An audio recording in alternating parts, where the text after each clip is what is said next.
On their way to raid a dungeon, the party leader Sira pauses and tells the protagonist Kuga that they have come a long way. Kuga then asks why he is being so formal when they still have one final challenge ahead. Sira replies that although he is grateful for Kuga's help, he believes it is best to part ways here. This shocks Kuga, who asks Sira if he is really going through with this. He pleads for at least an explanation, considering they have known each other since their student days. Sira responds by saying that Kuga is a jack of all trades and master of none. Because of this, he believes that letting him go is the best decision for the entire party. While Kuga is still reeling from this, Sira adds that he will have to enter the hidden room alone. As Kuga stands confused by the statement, Sira tells him to consider it a farewell gift. Hearing this, Kuga realizes what Sira is implying and begins to believe this marks the end of his life as a dungeon explorer. Then a party member named Makari calls out to Sira from behind, asking if he isn't being too extreme. Sira replies that it has to be done even if it means using force. Kuga then tells Makari that it's okay and thanks her for her concern. He then walks past Sira and approaches the hidden room, asking if this is the farewell gift he mentioned. Since that's the case, he declares that he will gladly accept it and opens the door. Upon entering, the exit vanishes behind him and he sees a girl inside the room. The girl appears to be a vampire and menacingly asks what this is. Noticing him alone, she questions whether he plans to face her by himself. Before continuing, it's important to understand the world in which this takes place. 50 years ago, dungeons suddenly began appearing on Earth. Within them, magic and monsters were confirmed to exist, ushering in entirely new professions. Among the discovered magics is revival magic, which can only be used once. Its popularity spreads like wildfire because it allows for automatic resurrection. As a result, dungeon exploration and live streaming those adventures becomes immensely popular. With this rise, something else is discovered, the hidden room of no return.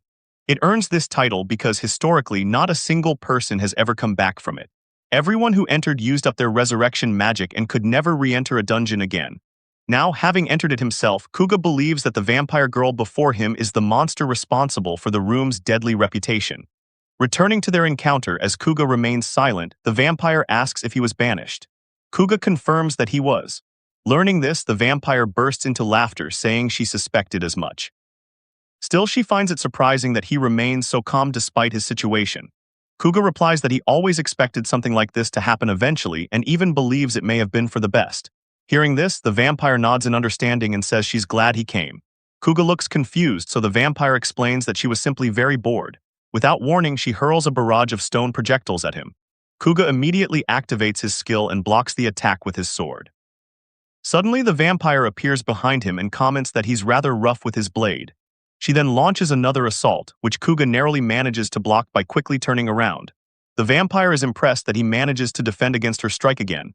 Judging by her speed, Kuga realizes her special skill must be teleportation. Understanding this, he decides it's time to go on the offensive. He suddenly begins attacking her with swift, precise strikes, catching her off guard. As she backs away, he instantly closes the distance between them and attacks again. She barely manages to parry the blow, then retaliates quickly with a strike from her wings. Unable to block it in time, he takes damage but heals himself effortlessly. As he prepares to attack again, the vampire stares at him in shock. Observing his use of healing magic, she questions whether he is a jack of all trades. Caught off guard by her insight, Kuga hesitantly confirms, though he clearly dislikes the label. He was misled by the job title hero, which allows for proficiency in swordsmanship, both offensive and defensive magic, support spells, and even healing. Like a true jack of all trades, a hero can perform well in every area with high overall stats, but never reaches mastery in any one field. This becomes a critical flaw in a dungeon where the barrier limits the party size to just 4 members. Because of this limitation, it's strongly recommended to build a party composed of specialists in distinct roles to maximize each member's strengths. Following this strategy, his former party included Sira, who specialized in physical attacks, Yulia, who focused on magic, and Makari, who excelled in support magic. With no dedicated healer among them, Kuga took on the role himself to balance the team. But fighting the vampire awakens something in him, something he's never felt before, a sense of freedom that comes from fighting without the constant pressure of keeping everyone else alive. The vampire suddenly calls out to him, saying there's something she has been meaning to ask. She points to a floating object and asks what it is. He tells her it's a streaming drone. Unfamiliar with the term, she wonders aloud if it has anything to do with his supposed betrayal, but he assures her it does not. Her curiosity halts the battle entirely, and he finds himself genuinely wondering if he's really about to explain live streaming to a vampire. He tells her the drone records video and streams it live to an audience who can leave comments in real time. Since she has stopped attacking completely, he continues explaining, and she listens with great interest. After absorbing all this, she asks if their entire fight has been watched through the drone. Kuga nods and adds that the drone was a parting gift from his former party before they left him. Hearing this, the vampire remarks that it sounds kind of sad. She then steps closer, thanks him, and while he is still confused, smiles brightly, saying he's the first person to ever take the time to explain things to her so kindly. Setting that aside, she asks what the viewers are saying in the comments right now. Because she seems genuinely curious, Kuga opens the dashboard. The first comment says the vampire is cute. Hearing this, she is taken aback and immediately starts blushing. Deciding to look for herself, she sees that nearly all the comments are calling her cute. Kuga confirms this, telling her that most of the viewers are focused on her looks. Her face turns even redder as she mutters how insolent they are. She then asks if all humans are like this, and Kuga wonders the same. Still, he believes most comments are just people being honest, which flusters her even more. After a moment, she asks if he would mind her saying something a little strange. Seeing that he's listening, she shyly asks if he could teach her how to stream. Kuga stares at her in shock and asks what she means. She replies that she means exactly what she said. She has become interested in streaming and wants him to teach her more about it. Toru responds that while he understands, he asks whether, as the dungeon boss, she is even able to leave this room. She confirms that she can and explains that she usually gets notified when an invader appears. After getting ready, she teleports in a hurry, just like earlier when she was enjoying a nice nap but was rudely awakened and had to rush over. With this explanation, she asks if he now understands that she can indeed leave the room. With that, she moves closer to him and suggests that they start streaming together. After saying this, her attention shifts slightly as she begins talking about his blood, but she quickly backs away and clarifies that she only suggests it because he seems like the perfect partner. Kuga listens to her with an awkward smile, wondering how things have escalated to this point. She literally jumped from wanting to learn how to stream to wanting to stream together. Now that he thinks about it, his biggest problem in life is losing his sense of purpose. Back when he was a student, he and his friends started streaming and exploring dungeons just for fun. During that time, all he did was fight and protect everyone. Since he could never say anything interesting during the streams, he was never able to step into the spotlight. This was one of the reasons he accepted Sira's parting gift. He didn't really care if his dungeon life ends here. He was simply that lost in despair. But then he meets this strange vampire girl. Right now, if asked, he would be lying if he said that he isn't intrigued. Even so, he decides to accept her offer. Upon hearing this, the vampire's face lights up with happiness as she hugs him. And so, what begins as a typical banishment story somehow gives rise to a never-before-seen duo. Kuga then asks her if there's anything in particular she'd like to stream. The vampire girl replies, Alicia, which confuses Kuga. She clarifies that it's her name. Learning this, he asks who gave her that name. She replies that she doesn't know. She only knows that she is Alicia from the moment she became aware of her existence. Kuga understands her situation and decides not to pry further. He introduces himself as Kuga, a 24-year-old.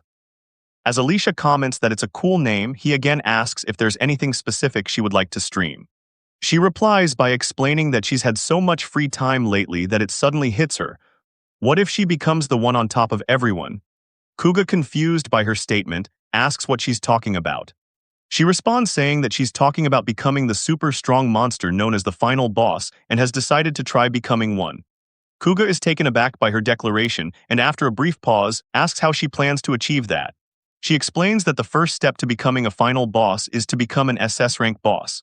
She then takes out a piece of paper detailing all the requirements to achieve SS rank and hands it to him. According to the paper, she must defeat 30 invaders, an A rank party and an S rank party. She must also make an S rank boss submit to her, create a boss castle lair, and free up an SS rank boss slot. Kuga finds the list surprisingly well thought out, but he focuses on a few particular points and asks if defeating dungeon explorers is truly necessary. When Alicia replies that it is, Kuga falls silent. Seeing this, she realizes she got too excited and hasn't thought it through. Kuga would never want to go against his own kind. However, he calmly replies that he doesn't really mind. This surprises Alicia, while Kuga continues, explaining that there is no rule prohibiting explorers from fighting each other. All dungeon explorers are required to have an auto-revival spell called Relive cast on them. Without it, they cannot enter the dungeon. The Relive magic ensures that if an explorer dies inside the dungeon, their body is transported outside and revived. Since the spell only works once in a lifetime, no one can enter the dungeon again after dying once. Because they possess this extra life, they are granted a certain level of freedom, under their own responsibility. fighting among themselves falls under that freedom.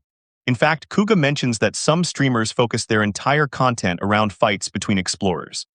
He also notes that there are currently 4 S-rank parties, with the most prominent one being called the Duelist.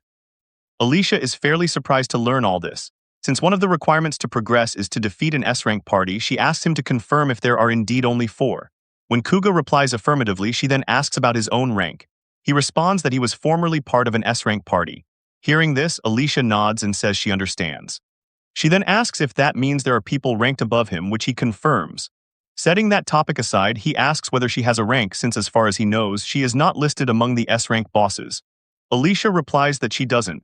Upon learning this, he asks if that's because she is a hidden boss. She responds that while she isn't sure, she finds the idea of starting from zero quite exciting.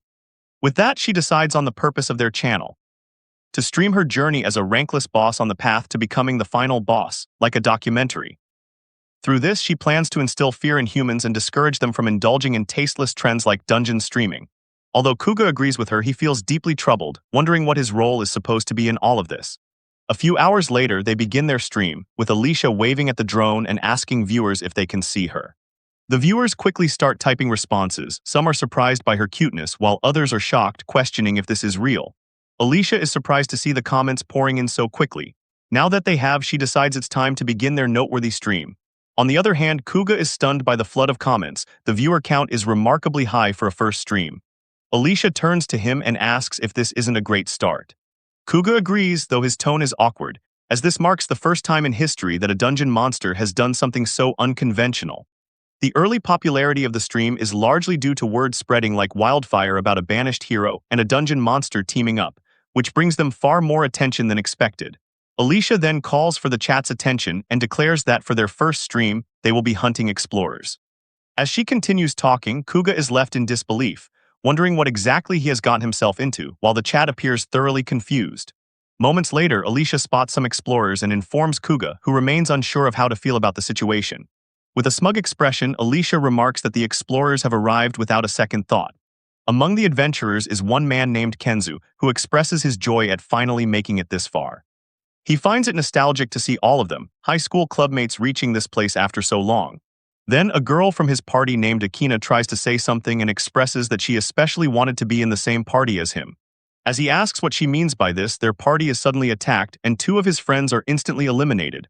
Caught completely off guard and shocked, the 2 of them quickly turn to look, but they too are attacked. The attacker, who is Alicia, then walks into view while Kenzu and Akina, now fatally injured, call out to each other on the verge of death.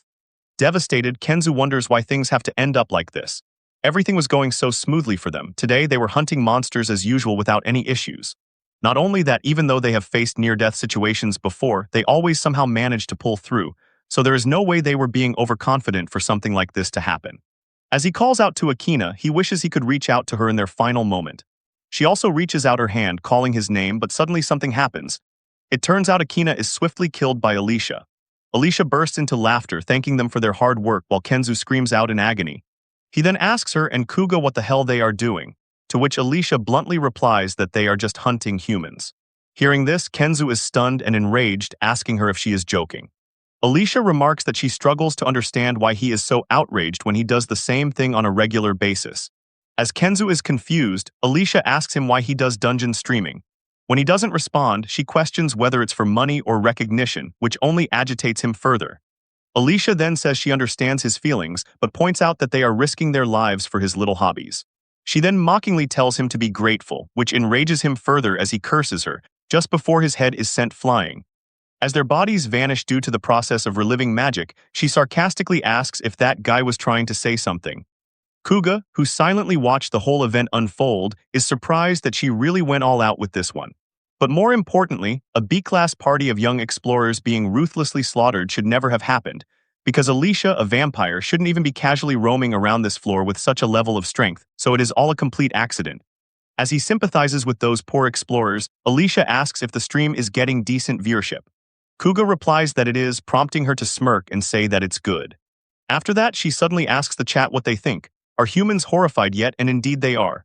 Viewers flood the chat, condemning her for killing the explorers, calling her awful, disgusting, and a monster. This is exactly what she wanted, and she is very satisfied. But as she continues, saying that maybe now they have learned their lesson, more comments begin flooding in, but this time the reactions are very different. For example, one viewer writes that those guys were experimenting on monsters, like cutting a slime to see how long it takes to regenerate. They believe Kenzu and his group's actions were messed up from the start and decide to stick with Alicia's stream. Since this isn't the reaction she expects, Alicia tries to clarify that monsters are mean and scary, so doing those things to them shouldn't matter. But then another chatter comments, thanking her, saying they feel like something inside them has awakened. Shocked and completely defeated, she turns to Kuga and asks him if humans are monsters too. Also shocked, Kuga replies that maybe they are, but Alicia disagrees and asks whether humans are really worse than monsters. This leaves Kuga speechless as he cannot deny it and feels deeply troubled. He believes that with the unpredictability of human thoughts, Alicia's plans are bound to go completely off track. A few moments later, Alicia tells Kuga to take her hand, to which he hesitantly agrees. Noticing his hesitation, she asks what's wrong and if he's embarrassed or something, to which he replies that he is, just a little. Upon learning this, Alicia comments that he's surprisingly shy and Kuga is unable to deny it. She then holds his hand, uses warp magic to teleport to the city of monsters, and asks what he thinks. She explains that just as the name implies, only monsters are allowed to enter this city. Since they are still live, the viewers also get to see the city and are amazed that it actually exists. They think the city has a nice vibe and find the little monsters very cute. As the comments continue flooding in, Alicia nods in agreement with them.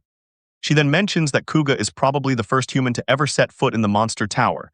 Hearing this, he asks her if she's certain it's okay. Alicia replies that it'll be fine, as there's no official ban or anything like that. Although Kuga agrees, he still feels unsure, reminding her again that he's human and asking if it's really okay. She reassures him once more, saying it's fine because he's her, then stops mid-sentence. Now that she thinks about it, she wonders what exactly he is to her, but she decides not to dwell on it too deeply and settles on calling him her special other for now. Kuga accepts it, and just like that, he casually becomes Alicia's special other. Setting aside the fact that he's even here, he asks if they can really stream in this place. Since no one is stopping them, Alicia assumes it should be fine. The viewers are surprised by how carefree she is and comment that this is the first time anyone has ever streamed in Monster City. Not only that, because of this stream, they now know the city exists and get to witness such interesting things firsthand. Setting that aside, Alicia's main goal now is to become the final boss. But she also has another goal: to instill fear in humans and stop them from doing things like dungeon streaming and raiding. However, now that he thinks about it, Kuga believes that if humans realize monsters have lives of their own, quite a few might change their perspective. He wonders if Alicia had planned that far ahead, since her goal to instill fear might not work as intended.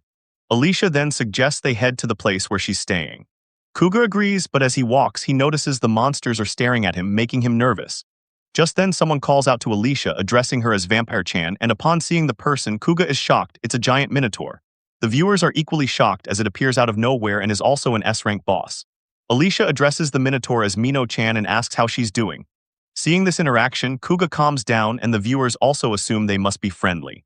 Alicia then introduces Mino-chan as her friend and introduces Kuga to her as her special other. Mino bows slightly, saying it's a pleasure to meet him, and introduces herself as Minotaurus. Surprised, Kuga thanks her for such a polite introduction. Mino then turns to Alicia and points out that bringing a human here might not be a good idea. When Alicia asks why, Mino nervously tries to explain that it's just common sense and urges her to think about it. Setting that aside, Kuga is surprised by Mino's voice and finds it really cute. Mino then turns to him and apologizes before saying that he is quite something himself. She says this because he has the guts to barge into a city full of monsters out of the blue like this. Taken aback, since this is somewhat true, he also apologizes. The viewers seem to agree with her, though some find it strange that the cowgirl is starting to look kind of cute to them. Setting that aside, Kuga also has doubts about whether it's okay for a human to enter a monster city. However, there are two reasons that leave him with no choice but to come here. The first reason is that Alicia slaughtered a promising B-rank party, making it quite risky for him to return to human society. The second reason is that Alicia cannot leave the dungeon. Though he does consider acting separately from Alicia, they have no means of communication. He also considers meeting up at intervals, but if something were to go wrong, they might never see each other again, so he decides against it. Alicia then bursts into laughter while reading the comments, as one viewer says Kuga hasn't been right in the head ever since he left Kumazemi, and another claims he is unhinged.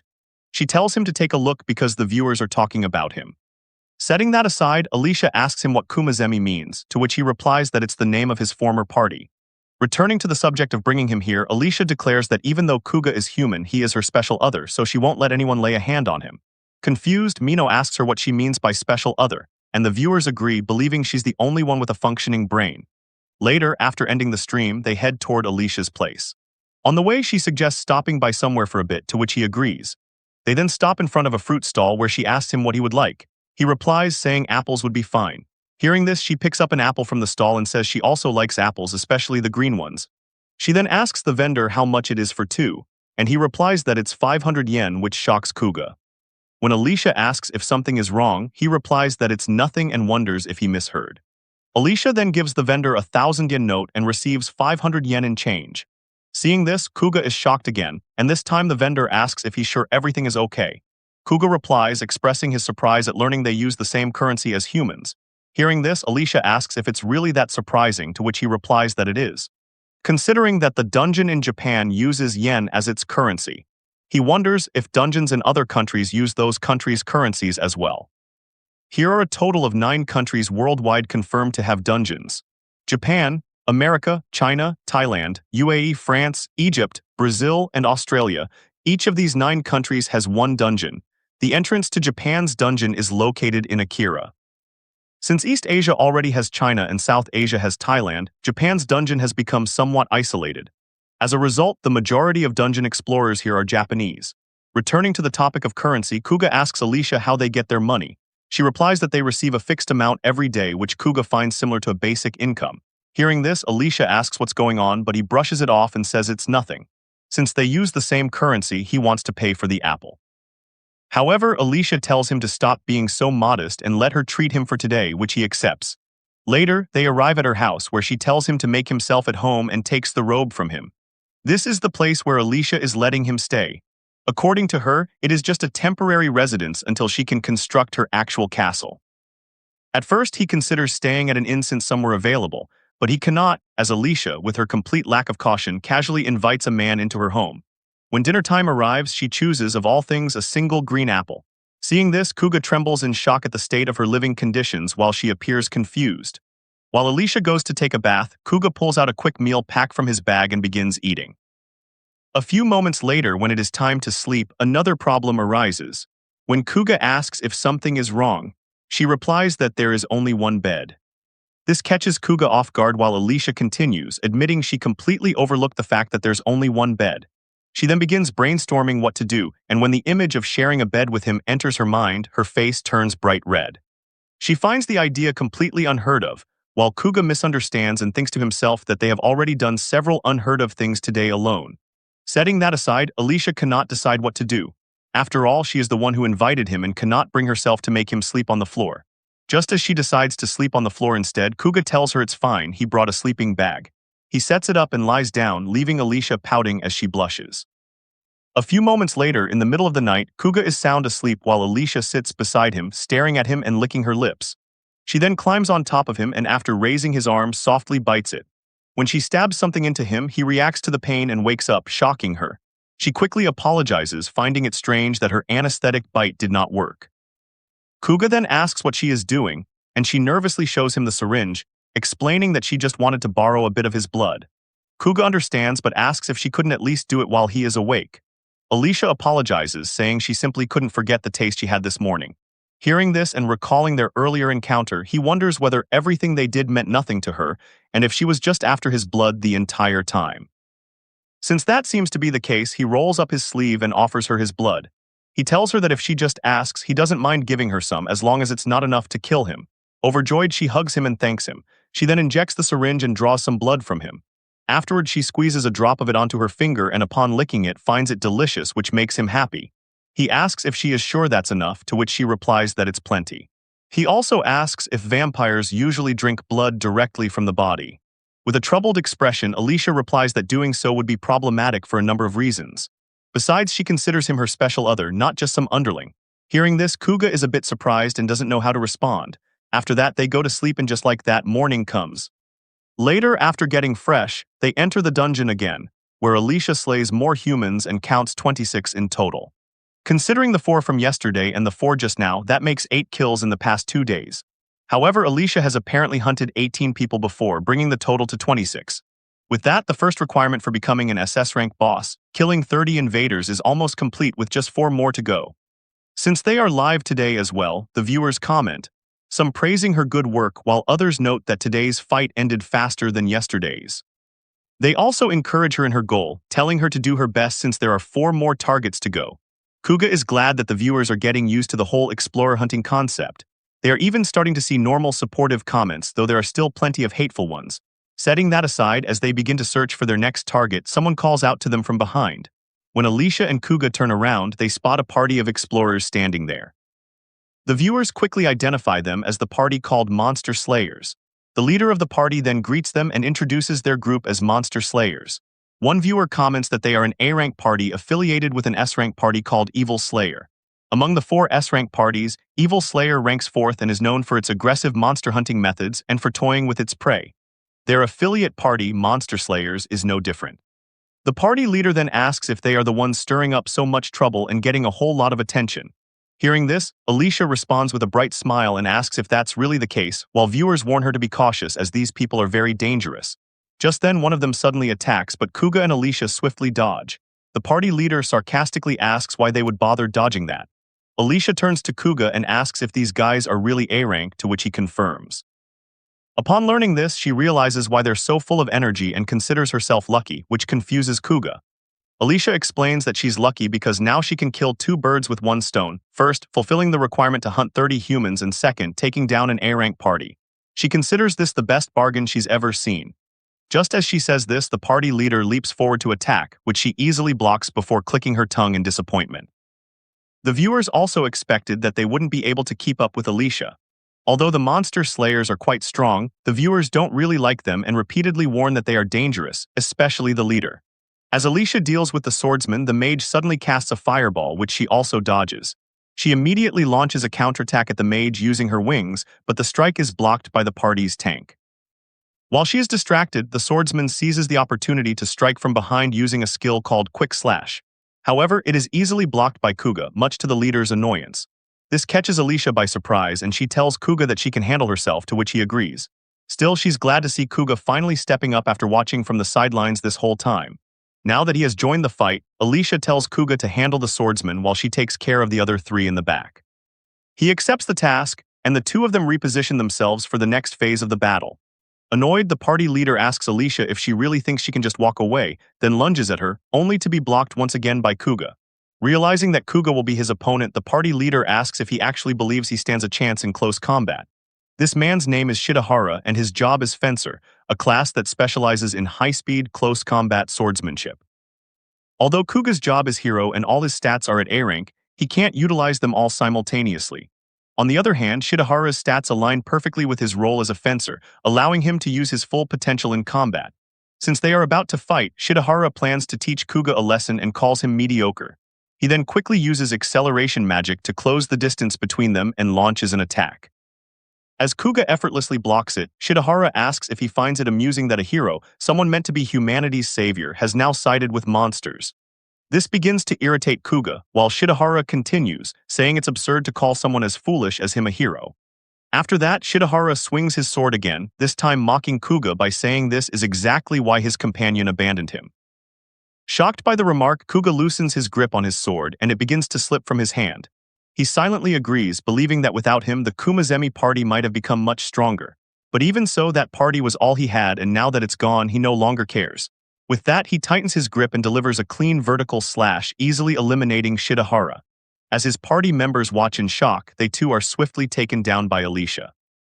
With that, the entire party is wiped out and their bodies despawn. The viewers who witness the fight are in awe of how powerful Alicia and Kuga are. Alicia then tells Kuga that he finally did it, to which he agrees. He has indeed killed a man.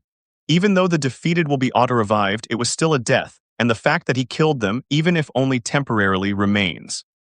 Not only that, but they will also never be able to enter the dungeon again, meaning he has ended the dungeon lives they spent so long building. But this outcome was inevitable sooner or later, especially since he is, and considers himself to be, Alicia's special other. Alicia then asks how he feels, and he replies that it doesn't feel much different from cutting down monsters. Hearing this, Alicia nods in agreement, saying that's a good sign, though Kuga isn't entirely sure about it. Just then, a system window appears, showing that the job stone is flickering, which means a new job tree has emerged. Alicia happily calls out to Kuga and tells him to drop everything and take a look at what she's received. What she's referring to is that they've completed 2 of the requirements.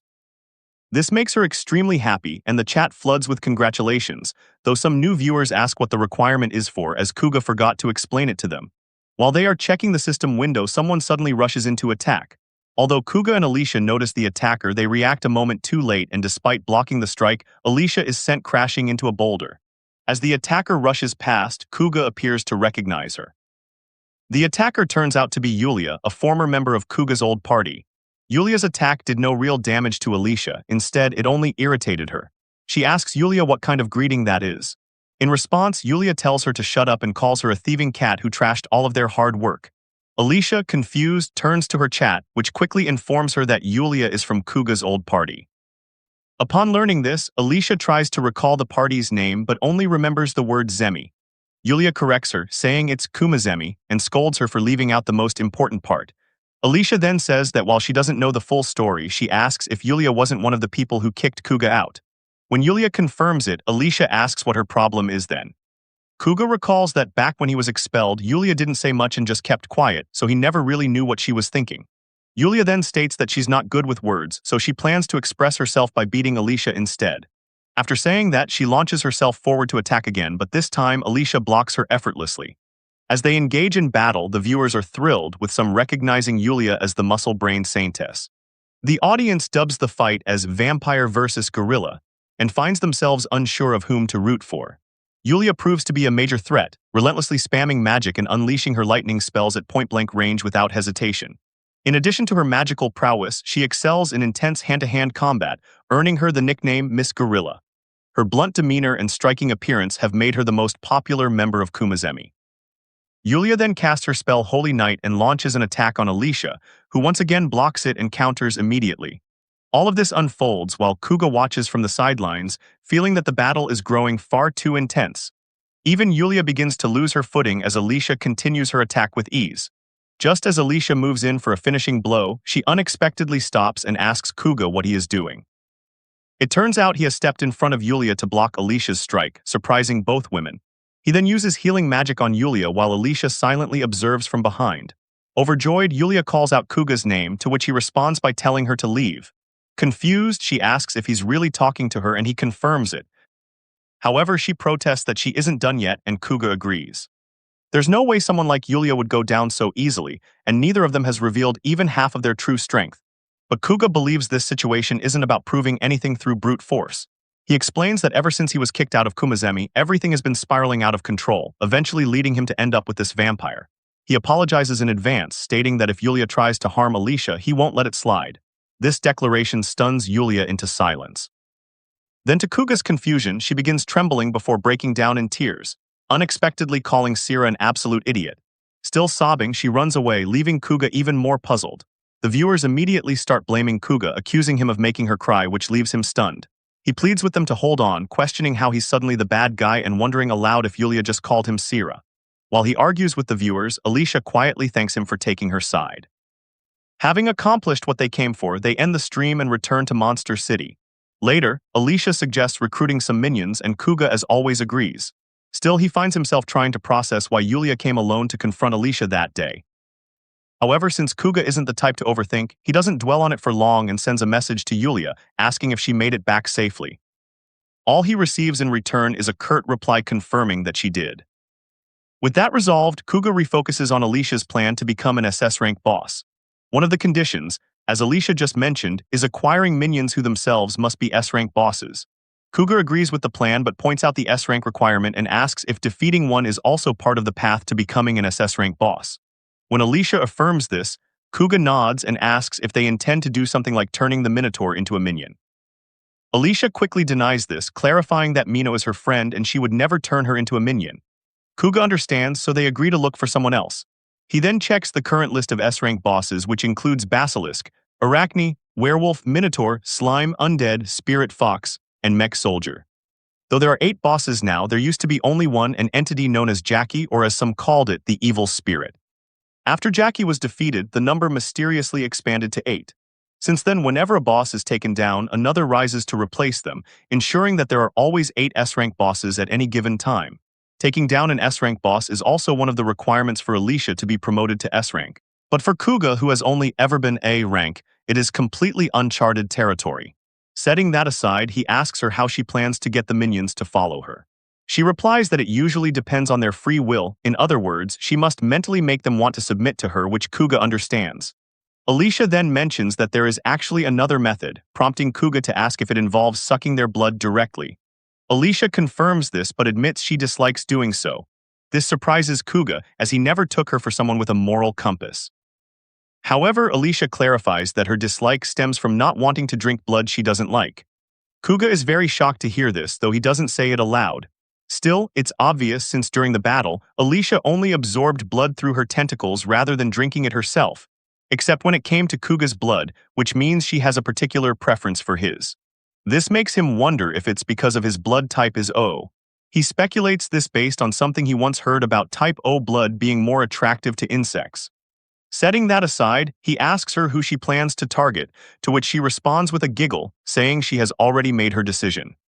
The Japanese dungeon is divided into two parts: the upper layers, which stretch from the earth up into the sky, and the lower layers, which descend from the earth into the underground, though the difficulty level remains the same. For example, the upper 15th floor and the lower 15th floor have roughly equal difficulty. Due to this unique structure, the Japanese dungeon has earned the nickname Double-Headed Dungeon. Generally, the higher the floor, the larger it tends to be.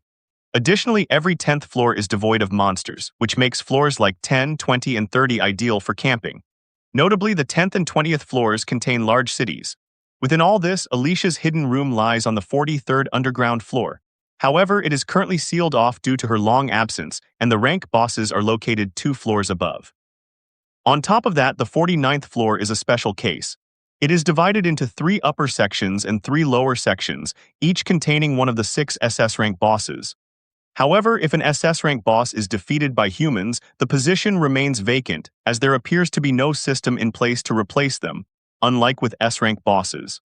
With Alicia leading him, Kuga asks where they are headed as they arrive on floor B32, an underground dungeon with rough, rocky walls that stretch endlessly in every direction. The viewers quickly recognize the floor and know who resides here, surprising Kuga with how knowledgeable they are. The viewers reveal that kobolds inhabit this floor, which Alicia confirms. She declares that today they will raid the kobold colony and wipe them out. The plan is to attack the kobolds and turn their entire colony into her minions. As they approach the location, Alicia notices a human girl standing ahead and informs Kuga. She then asks him what they should do, and he replies by asking if they're not supposed to hunt her. Alicia answers that it depends on the opponent. Without good reason, she generally avoids hunting those who show no hostility toward monsters. Although they can't determine from this distance whether the girl is hostile, Alicia believes it's rare to find explorers who aren't these days, or perhaps the reverse, to which Kuga agrees. However, he finds something odd as she is alone and not even using a streaming drone. Though solo explorers are not unheard of, they are quite rare. Just like Yulia yesterday, wandering alone is not recommended, even for those confident in their skills. Thus, it's strange enough that she is alone, but what makes it even more concerning is that she seems distracted. Kuga feels as though she doesn't even know what she is doing. The girl then commands the auto-revive spell to be disabled, prompting Alicia to ask Kuga what she is doing. He replies that it's bad, she might be trying to off herself. While Alicia is confused, the viewers begin to speculate. Since the girl is able to disable her revive spell, they conclude she must be a reviver. They advise a cautious approach to the situation, stating it would be a shame to lose such a valuable reviver. Kuga agrees, as only a reviver can disable their own revive spell. Typically, before entering a dungeon, explorers pay a fee to a revive insurance company, where a reviver casts the revive spell on them. This ensures automatic resurrection upon death, allowing them to explore without significant risk. Additionally, entering a dungeon requires explorers to pass a special checkpoint where the presence of the revive spell is verified. Therefore, her status as a reviver is confirmed, and that is an extremely rare job. The viewers point out that nearly all revivers are overwhelmed with work outside the dungeon, contracted by insurance companies. So seeing one inside a dungeon is also very rare. Alicia now understands the situation and thanks her viewers for the explanation. She then turns to Kuga and tells him they have to do something, to which he asks what she means. She replies that since the girl has such a valuable class, she suggests making her a minion. They approach the girl with Alicia calling out and telling her not to act so hastily. The viewers are surprised by Alicia's decisiveness, while the girl is shocked to see her. Terrified, the girl starts running away, much to Alicia's dismay. Alicia then uses her tentacles to restrain the girl, which creates a rather weird impression. Noticing this, Kuga tries to stop Alicia, but for some reason she starts drooling and says she can't help but want to hunt the girl after seeing her. Hearing this, Kuga wonders aloud if Alicia is some kind of bear or something. He then apologizes to the viewers, saying he's going to end the stream for now. Some viewers ask why, while others suggest that things might be getting a bit too sensitive. With that, the stream ends. Meanwhile, the girl tells them not to stop her, saying she is ending it here. She requests to be killed quickly with the sword. But instead, Alicia asks why she wants to die so badly.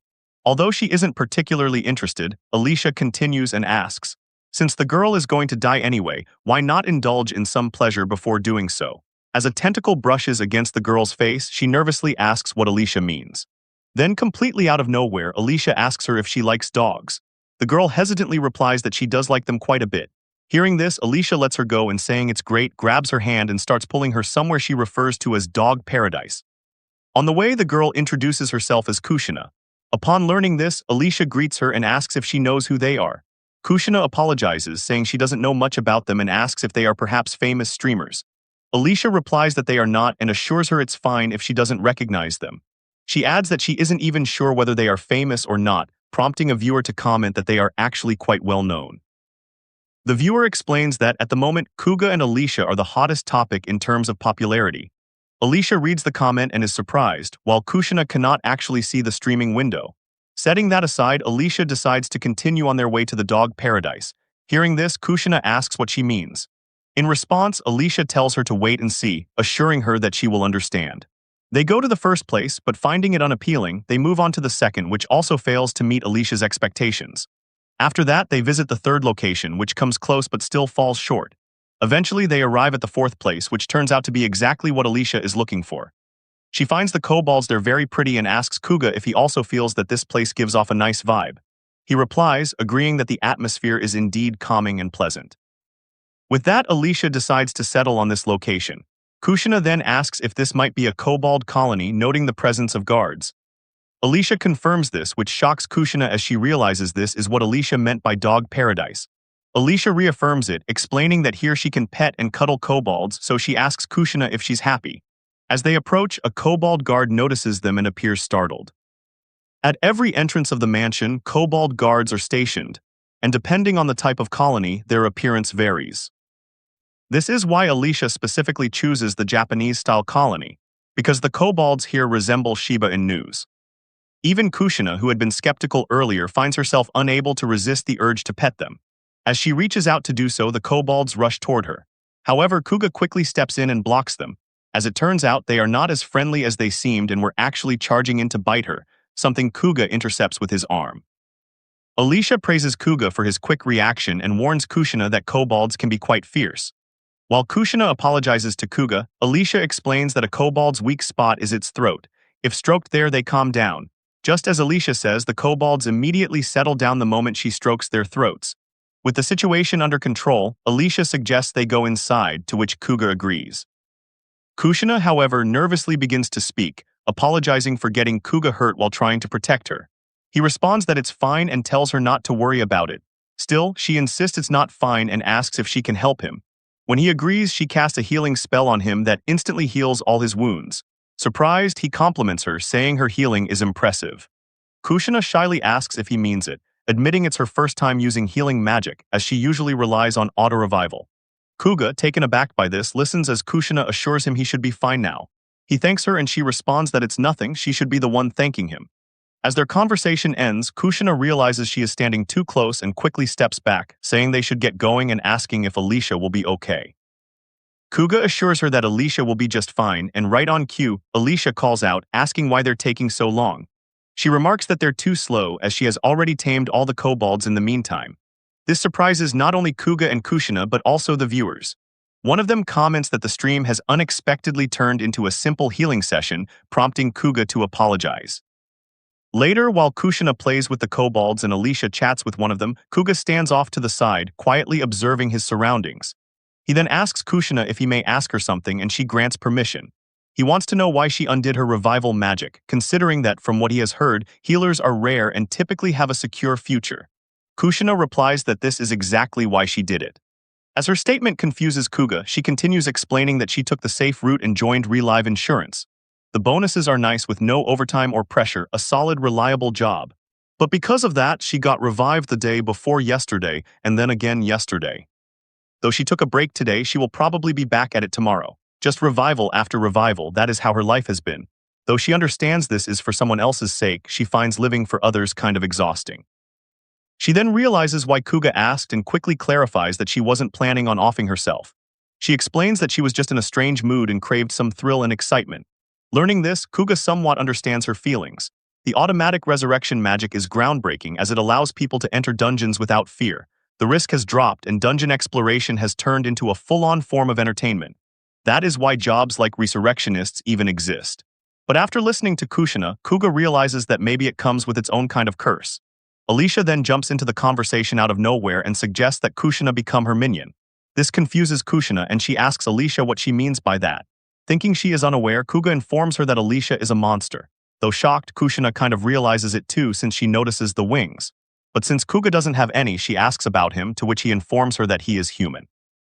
This shocks her even more, and after a brief pause, she apologizes, saying she can't. Shocked, Kuga asks her why not, and she tells him that her mom would kill her if she became a monster's minion. While Alicia understands and gives up, Kuga realizes how flawed her logic is but decides to keep it to himself.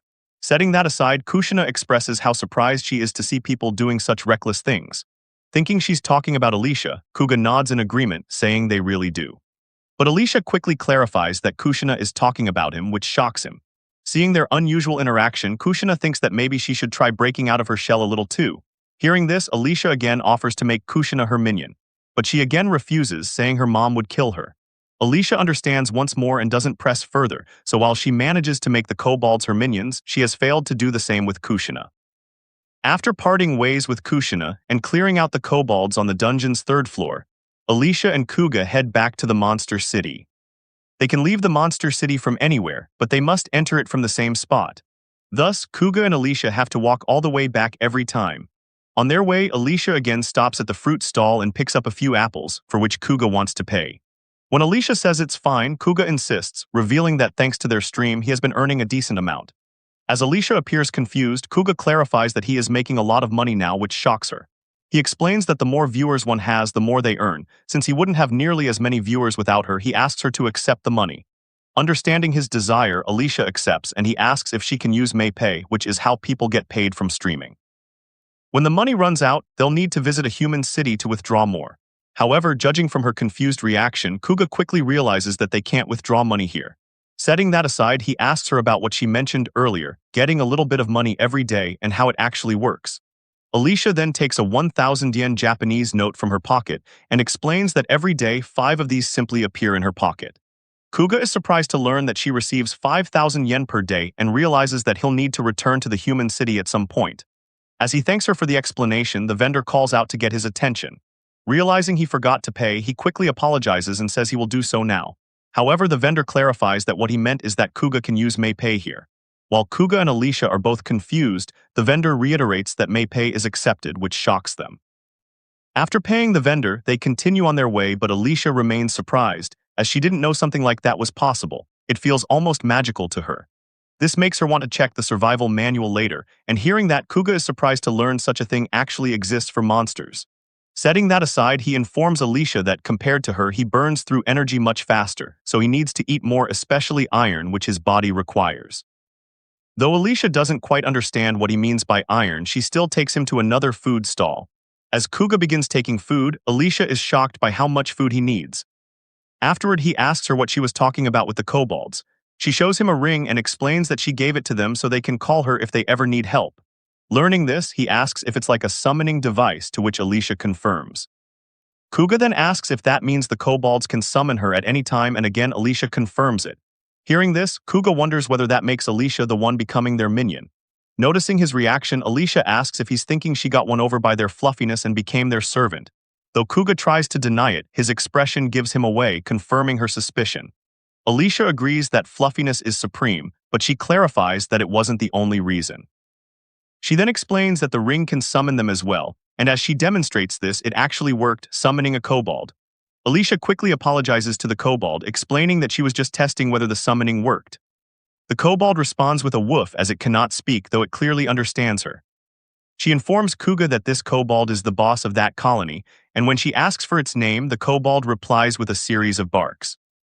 After a brief pause, she announces that the kobold's name is Cobalt. Hearing this, Kuga silently suspects that she just made it up on the spot.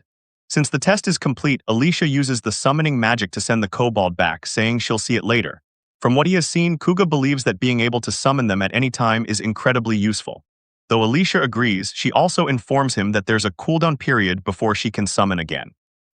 Learning this, Kuga realizes it's not something she can do endlessly. Alicia confirms this and with a smile tells him that they have another role to play. Judging from her expression, Kuga can tell she is pleased, though he won't find out what that role is until later. Later, at Alicia's temporary home, she asks Kuga if other people also do streaming, to which he replies affirmatively.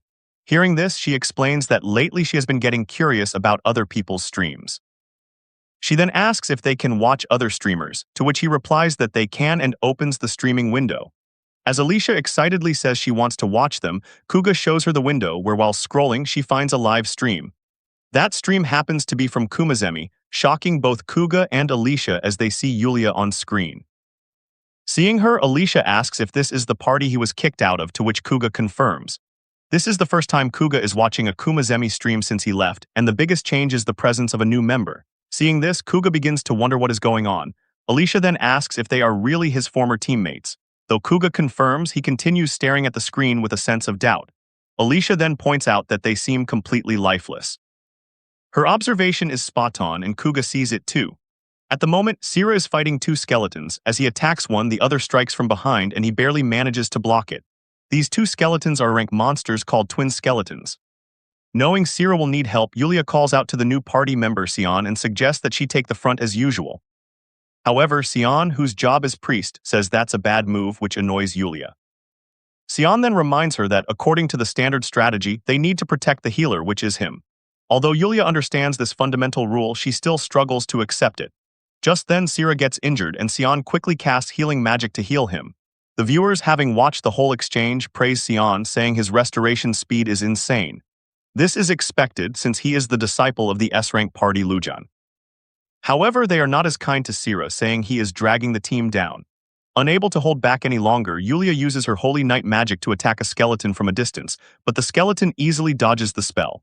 Seeing this, Sion repeats that everything is fine, which only makes Yulia more annoyed. Then the party's enchanter Makari calls out to her, and from her expression, Yulia understands that she is trying to tell her to stay calm. Sion then informs Makari that her enchantment is wearing off and asks her to refresh it. Upon hearing this, Makari decides to reapply it to Sira at the front first. However, Sion shuts her idea down, calling it a dumb move. He tells them to stick to the strategy and prioritize protecting the healer him first. The viewers again praise Sion for remaining composed and criticize the Kumazemi party, saying that a group running purely on vibes is bound to struggle. With a smug expression, Sion tells his viewers not to belittle his new party members. He then turns to Makari and Yulia and says that as long as they continue growing little by little, they'll be okay. One viewer points out that all Sion does is insult his party members by calling their ideas stupid, but Sion's fans quickly shut him down, claiming that Sion isn't insulting but guiding them and that they should be grateful he even joined the party. Setting that aside, Makari accepts Sion's directives while Sira continues to grow more annoyed. Meanwhile, Kuga and Alicia watch everything unfold on the stream. She notes that Yulia appears to be much weaker here than when she fought her, and Kuga agrees. Alicia then asks if they can leave a comment on the stream. As Kuga replies that they can, Alicia says she wants to cheer them on, though Kuga wonders why he doesn't say it out loud. Alicia asks how she can comment, and Kuga explains and shows her that she can either send a voice message or type it out and have it read aloud. While explaining this to her, Kuga completely forgets something important. Understanding Kuga's explanation, Alicia types it out and leaves a comment. What Kuga forgot is that the sender's name appears with the comment. In this case, what Alicia typed is sent under Kuga's name. Seeing this, Kuga is shocked to realize the mistake he has made. He has just outed himself. Not only that, but Sion, Makari, and Yulia also heard the comment and are visibly stunned. The viewers recognize him too, though the newer ones do not. They ask if he is the guy who got kicked out. One viewer even calls him a weirdo for streaming with a monster. Seeing all of this unfold, Yulia turns to Makari and apologizes, saying she just can't take it anymore. Just then, Sira shouts and charges toward the skeletons, shocking the girls. He launches a powerful slash attack at them, yelling for them not to mess with him. The attack lands and obliterates the skeletons, which makes Alicia a little sad, though the result is ultimately positive thanks to her enthusiastic cheering. Although Sira suddenly switches to a high-risk, aggressive strategy and manages to defeat the skeletons, the struggle they just faced is unlike anything Kuga has ever seen Kumazemi go through. It all started back in the third year of high school when seats were assigned mechanically based on alphabetical order. Kuga was placed in the second row from the right near the back, and the seat next to his was assigned to Sira. Kuga already knew him, as he had stood out a lot during high school because of his blonde hair, which drew attention from everyone. Although dyed hair was against the school rules due to his exceptional grades, athletic ability, and talent for charming the teachers, he was let off with only a verbal warning. It was practically an unofficial exception, and now, sitting next to that same Sira, Kuga couldn't help but feel a bit nervous. This became evident the first time Sira greeted him, when Kuga nervously replied. Kuga believed that Sira was what people would call a social butterfly. He was able to interact with Kuga easily and asked him to do things like grab items from the store. From their very first interaction, Sira treated Kuga as though they were already close friends. Kuga began to believe that maybe being around someone like Sira had started to change his outlook a little. There were times when Sira wouldn't even go to the bathroom without Kuga, and the two also walked home together every day. Though Sira had plenty of friends, he spent most of his time with Kuga. Just like that, the year flew by in the blink of an eye, and eventually, after finishing high school, the two went down separate paths. Kuga assumed this was the end of his connection with Sira. But one day, just before graduation, Kuga received an unexpected invite from Sira into a group chat. It was a group of about 10 students, basically all the standout kids from their class. For Kuga, the only person he knew in the chat was Sira, which was why he felt completely out of place. But to his surprise, most of the members were surprisingly kind and welcoming. Among the members were Yulia and Makari. Yulia had been known as one of the class beauties, so Kuga was surprised to see her there, especially since she had given off an unapproachable vibe. Apparently, she and Makari were close friends, which was why she had joined. To the others, the group was probably just one of many social circles they belonged to, but to Kuga, it was special. One day, Sira asked in the group chat if anyone was interested in dungeon streaming, as he planned on becoming a famous streamer. Though Kuga hesitated for a moment, he agreed, wanting to support Sira. As soon as Kuga said he was in, Yulia surprisingly followed, and then Makari joined too, as she couldn't leave Yulia as the only girl. Once they actually started streaming dungeon runs, Kuga realized he was having fun. He couldn't explain why, but it simply didn't feel like a chore to him. Not only that, but he also got to see new sides of Yulia and Makari. Sira then suggested they pick an actual channel name soon, to which Makari agreed. Thus, they began brainstorming what kind of name might work. Makari proposed taking one character from everyone's name, which Sira found cute and immediately approved. With that, Sira took Yu from Yulia, Ku from Kuga, Mi from Makari, and Si from himself. He then asked if they could mesh those into something that worked, but none of them responded, as they had been expecting him to come up with it. Sira then turned to Kuga for ideas, and after giving it some thought, Kuga suggested Kumazemi. Although they had to bend the U a bit and throw in a voice sound, Sira liked the name. He asked Yulia if she was okay with it, and she replied that since it was Kuga's idea, she would accept it. Just like that, the channel's name was chosen on a whim. As they began consistently streaming, Sira's looks and charms started to stand out. Makari brought the charisma and flirt appeal, while Yulia's cool beauty paired with her unexpected personality traits won hearts. With all of this, the viewer count grew slowly but steadily. What had once started as a half-joke about becoming famous streamers slowly became a tangible goal. Because of that, Kuga didn't want the dream to end, so he made it his purpose and worked hard behind the scenes. He trained to improve his basic physical abilities and studied the latest combat structure theory, which was cutting edge at the time. Not only that, but he also threw himself into weapon training. For the first time in his life, he fully committed to something. Sure, there were moments when the grind felt overwhelming, but he kept going, and what drove him was the desire to make sure no one ever had to retire. That purpose took center stage during Kumazemi's first B-rank monster fight, which was against an orc. Though the fight was brutal, they finally managed to corner it. That's when the orc, in a last act of desperation, hurled its axe with full force. Sira, who had been fighting at close range, misjudged the distance and was about to be taken down by the orc's sudden move. But in an instant, Kuga, whose class was still warrior, threw himself in front to shield Sira. In that moment, everyone thought Kuga had died, which was understandable given how deep the wound in his abdomen was. To make matters even worse, Kumazemi's one fatal flaw was that they had no healer. Deep down, they all knew none of them had the aptitude for healing, but no one ever even considered changing members. That unspoken bond was what led to disaster in that critical moment. But just then something happened. Kuga's job stone began to glow while he lay collapsed. Fortunately, he survived thanks to his job changing from warrior to hero, and the first thing he did was heal himself. Everyone hugged him with tears in their eyes. Not only had Kuga survived, but Kumazemi had finally gotten a healer. Though that wasn't particularly what the hero class was meant for, if it allowed him to protect his team, Kuga was happy. However, it later turned out that what Kumazemi had gained was a half-baked healer, eventually becoming the very thing that held them back, or at least that's what Kuga believed. Later on their way back, Alicia notices that Kuga is unusually quiet and lost in thought. She asks him what is wrong, pointing out that he looks really worried about something. Averting his gaze, he replies that it is nothing. With that response, Alicia decides not to press further and continues walking, telling him to get it together. Viewers who can read Kuga's expression tell him he got this, while another encourages him, which makes him feel a bit awkward. As they continue, Alicia and Kuga notice someone familiar. It turns out to be Mino-chan, the Minotaur who is Alicia's friend. Recognizing her, viewers wonder if they will collab with Mino-chan. Alicia calls out to her, but for some reason Mino-chan flinches as if she is scared of something. She turns and then realizes it is Alicia and begins calming down, though she still trembles. Noticing the reaction, Alicia asks what is wrong and why she is so jumpy. Mino-chan tries to speak but then decides not to and says it is nothing. However, Alicia can tell from her reaction that she is hiding something. She is right, as Mino-chan panics and insists that she is not hiding anything. She is so oblivious that even Kuga and the viewers can tell she is hiding something. Among those viewers, one finds Mino-chan's reactions particularly cute. Alicia asks Mino-chan not to shut them down, reminding her that they are her friends so she can tell them. Hearing this, Mino-chan becomes very touched as tears start to fall. Since that is the case, she agrees and decides to tell them everything. The viewers are curious about what is causing Mino-chan so much trouble. She then meekly explains that she actually thinks she is being stalked. Kuga and the viewers are shocked to learn this and feel sorry for her. They wonder who could target such a delicate girl and find it completely unforgivable. Then one of the viewers suggests Kuga go and get the man, which takes him off guard. Alicia, also shocked to learn Mino-chan's situation, finds it unforgivable as well, but she assures Mino-chan not to worry, saying she and Kuga will drive the stalker off. This makes Mino-chan really happy and she asks Alicia if they really will. Alicia replies that of course they will, with Kuga smiling in agreement. Mino-chan expresses how glad she is for their help because now she can finally go home. She then starts explaining the situation in more depth, saying that she began sensing something creepy following her a few days ago and that today she got so scared she ran to the busiest street she could find. Hearing this, Kuga wonders if it would not be better for her to smash the stalker with her giant axe. Though that is what Kuga thinks, none of the viewers suggest it.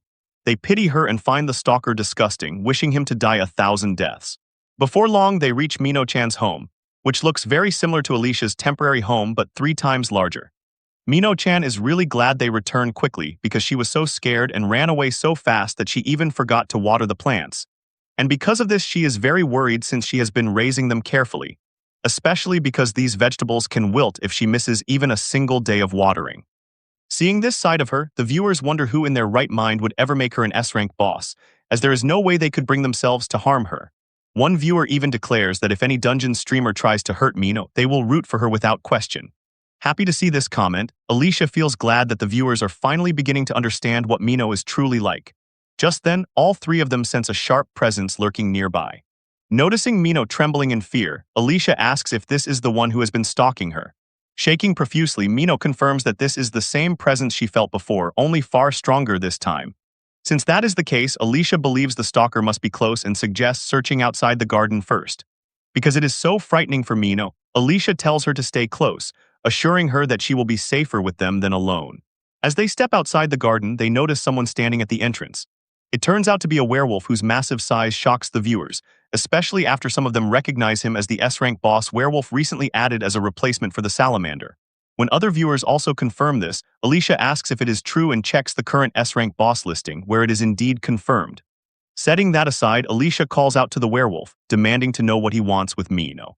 The werewolf bluntly replies that he has only been watching over Mino to ensure no one harms her. Confused by this, Alicia presses further, asking if that is really the case. The werewolf begins trembling as he replies, insisting that only he is worthy of protecting Mino. Hearing this, Mino feels completely creeped out and terrified. She then demands to know what is wrong with him, pointing out that she does not even know who he is. The werewolf misinterprets her disgusted reaction as shyness and finds it cute. Seeing this disturbing reaction, the viewers are convinced that this figure is the very definition of a stalker and suggest that Mino should run away immediately.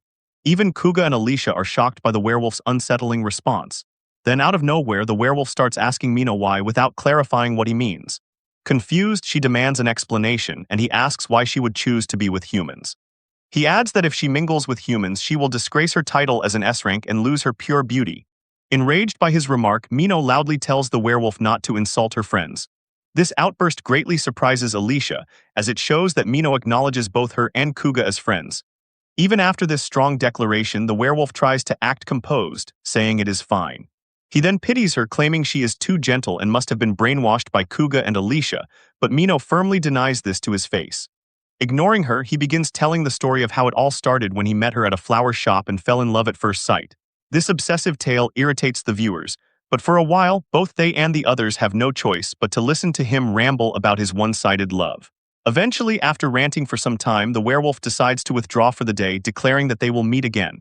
However, Mino bluntly replies that they will not and calls him a creep, which visibly shocks him.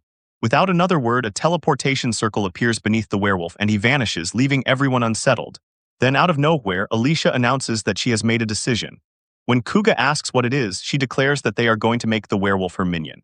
Kuga, however, dislikes the idea and wonders if she is truly serious even after hearing everything the werewolf just said. Later, Kuga and Alicia arrive in front of the werewolf's castle, which stands on the 45th underground floor. With the intention of making the werewolf her minion, they walk toward the castle. The viewers are surprised by Alicia's go-getter energy and believe that the werewolf will not expect this ambush at all. However, Kuga thinks otherwise, wondering if they are even strong enough to suddenly challenge an S-rank boss for the very first time. While Kuga feels nervous, Alicia suggests that since there are no guards in sight, they should simply head inside. Upon opening the door and entering the room, they come across many werewolves who are shocked and demand to know who these intruders are. Since they ask, Alicia declares that she is a vampire who has come to make the master of this castle her minion. Hearing this, all the werewolves become enraged and call her a traitor because she has come here with a human. Before the werewolves can even attack, Alicia swiftly eliminates a handful of them. From this, she realizes the level of strength they are dealing with but notes that, despite being weak, they still exist in decent numbers. Since that is the case, she thinks of a more efficient way to deal with them and activates her summoning ring. As many summoning circles appear, the viewers grow confused, wondering what is happening. Then suddenly hundreds of kobolds are summoned, with whom Alicia has previously formed a summoning contract. The viewers are thrilled to see the kobold army arrive and nickname them the Sheba Squad. The newer viewers also find the kobolds very cute and wonder if Alicia has used some form of summoning magic. Alicia then orders the kobold chief to take down the werewolves, saying she will support them. After saying this, she cuts her finger and releases her blood as a mist. This instantly takes effect, and the kobolds grow larger and more threatening, which makes Kuga wonder if this is the power of her buff. The kobold chief then suddenly declares that receiving this power is an honor beyond words, shocking Kuga. Not only him but the viewers as well are confused, wondering what is going on, while one particular viewer even finds the chief's voice attractive. With that, Alicia enthusiastically tells the kobold chief that she is counting on him and calls him Kobold. The kobold chief accepts the order but corrects her by saying that his name is Wano. Hearing this, Alicia feels embarrassed and apologizes for giving him the wrong name. With that, Wano, the kobold village chief, commands all the kobolds to go forth and repay their master with glory. The other kobolds happily accept and rush to attack the werewolves. The viewers also enjoy this moment greatly, describing it as the most epic scene yet and saying that these are not just any average Shebas. With that, Alicia suggests leaving the werewolves to Wano and the others while she and Kuga head deeper into the castle, to which Kuga agrees. Both of them then move upstairs, and after opening the door, they are met by the werewolf sitting on a couch. With a smirk, Alicia tells the werewolf that they meet again, to which he responds with a menacing giggle and says he never expected her to come on her own. Now that she is here, the werewolf believes he can finally get rid of her for trying to steal his Minotaur. The viewers feel disturbed upon hearing the werewolf call Mino his own, and some even begin arguing in the chat, claiming that Mino actually belongs to them. Setting that aside, Kuga and the viewers then notice someone standing beside the werewolf. The viewers have just realized her presence and wonder if she is a wanderer. Alicia asks the werewolf who the girl is, and he responds by turning around, noticing the girl and saying that she is just a little hobby of his. Hearing this, Kuga and Alicia feel disgusted, and Alicia asks the werewolf if he plans to keep the girl locked up as well, just like he intends to do with Mino. The werewolf quickly denies it, saying that he of course does not since this girl is special. However, Alicia dismisses his explanation and orders Kuga to take the girl and leave. Reluctant to leave her here alone, Kuga asks if she is really sure, and Alicia affirms that she will handle the werewolf. Since she insists, Kuga accepts the task, and unsheathing his sword, he strikes the girl's iron collar, breaking it easily without harming her. He then wraps her in his cape and tells Alicia that he will return once he has taken the girl somewhere safe. While they leave, the werewolf does not stop them but instead remarks that they need to be taught a lesson. Alicia responds that the same could be said for him. After leaving the main room, Kuga asks the girl if she is okay, and she answers affirmatively. Hearing this, he feels relieved that she is at least able to speak clearly. Since she appears so young, Kuga wonders if this is the werewolf's preference, but setting that aside, he notices how filthy and ragged her clothes are and feels pity for her. He properly secures his cape around her with a bow tie knot and tells her to follow him. This makes her flustered, yet she accepts his guidance. Meanwhile, Alicia and the werewolf fight a fierce battle in which the werewolf struggles to block her attacks. Since Kuga has left the streaming drone with Alicia, the viewers watch the fight and cheer for her to defeat the werewolf. Because this is their first time witnessing a real monster versus monster battle, they are extremely excited and dub it villain versus villain. Unable to keep up any longer, the werewolf leaps back to retreat. However, Alicia instantly closes the distance by teleporting, much to his annoyance. He then leaps into the air, extending his sharp claws and lands to attack her, but she teleports away, causing his strike to hit the ground and injure himself. The viewers are astonished that she is overpowering an S-rank boss, and one of them speculates that Alicia may be stronger than most S-rank bosses, but this performance feels beyond that level. While the viewers cheer, Alicia senses that something feels off, as the fight should not be this easy. She bluntly asks the werewolf if he is not a bit too weak, which makes him click his tongue in irritation. Though some viewers are confused by her question, others believe she is simply far too overpowered against S-rank monsters.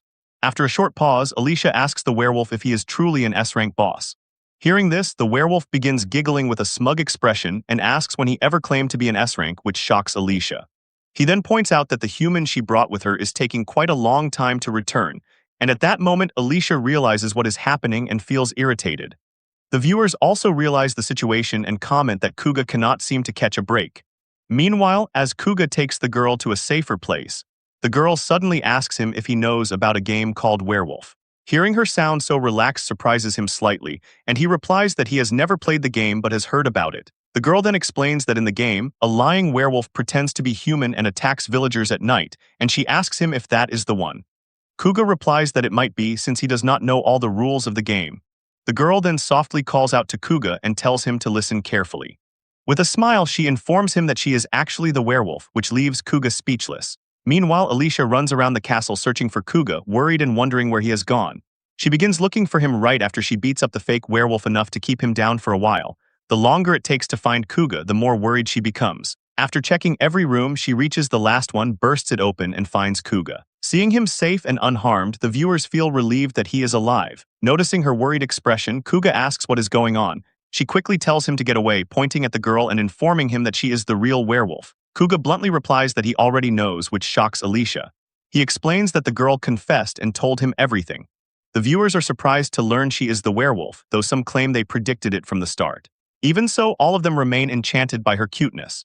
The werewolf girl then states that Kuga said he wanted her to be one of his kin. Since she misunderstands what he means, he clarifies again that it is Alicia who wants that, not him. Ignoring his correction, the girl continues by saying that because Kuga wanted it, she agreed, which shocks Alicia so much that she screams. The viewers are equally shocked, with some wondering if Kuga is born under a star that makes monster girls fall for him. A portion of the viewers even declares Kuga a traitor who must be eliminated, which leaves him stunned. Confused by everything happening, Alicia asks the werewolf girl why she said yes. After a brief pause, the girl replies that it is because Kuga was kind to her, which shocks Alicia even more. The girl continues, explaining that when Kuga rescued her, he kept asking if she was okay, telling her she did great, and assuring her she did not have to worry. For her, it is the first time in her life anyone has ever said such kind things. The viewers are astonished that this is all it takes, with some claiming that even they could say things like that. One viewer even tells Kuga to step aside, saying he will take Kuga's place. Alicia, meanwhile, trembles as she asks what the girl just said. With an annoyed expression, she admits that she has never had anyone say anything like that to her. Kuga then informs her that it is simply because she has never been in that kind of situation. Hearing this, Alicia realizes it is true and falls silent for a while. Noticing that Alicia has suddenly grown quiet, the viewers wonder what is happening, with some predicting that not many people will make it out of this alive while others warn them not to jinx it. While Alicia remains deep in thought, one comment suggests that she is considering pretending to be a little weaker as well. However, she quickly denies it and tells them not to say whatever they please. Averting her gaze, she insists that she definitely is not thinking that. Just then, the fake S-rank werewolf enters the room and calls the werewolf girl Grie. Noticing Alicia there, he asks if she is still not satisfied. Before she can reply, the girl calls the werewolf Big Brother. This shocks Kuga and Alicia as well as the viewers, who wonder if they are truly siblings. Now that the possibility is raised, they look more carefully and notice that the fake S-rank werewolf and the girl named Grie do resemble each other, at least in terms of hair. The werewolf then asks Grie what is going on, to which she replies after a brief pause that she has found her destined one. After saying this, she moves closer to Kuga and declares that she is becoming his minion. This shocks both the werewolf and Alicia, and the werewolf even begins to suspect that the blow he took to the head might be causing hallucinations. Very confused by the situation, he asks Grie if she has lost her mind. She responds while gripping Kuga's hand, saying that he is so kind it was love at first sight. Even more shocked, the werewolf tells Grie to calm down, warning her that love at first sight is a recipe for disaster, since for all she knows, Kuga could secretly be a cheating, violent, toxic mess. Kuga feels extremely annoyed hearing this, believing they are saying whatever they please. The werewolf then continues, questioning what Kuga himself even feels and whether it is nothing more than a one-sided crush. The viewers find this extremely funny coming from the werewolf and become convinced that they are indeed siblings, as their obsessive energy matches perfectly. Grie then responds that she does not care if it is one-sided and further declares that her brother's opinion does not matter. With that, she asks if she can now consider herself Kuga's minion, but the room falls completely silent. After a brief pause, as Alicia tries to speak, Grie cuts her off.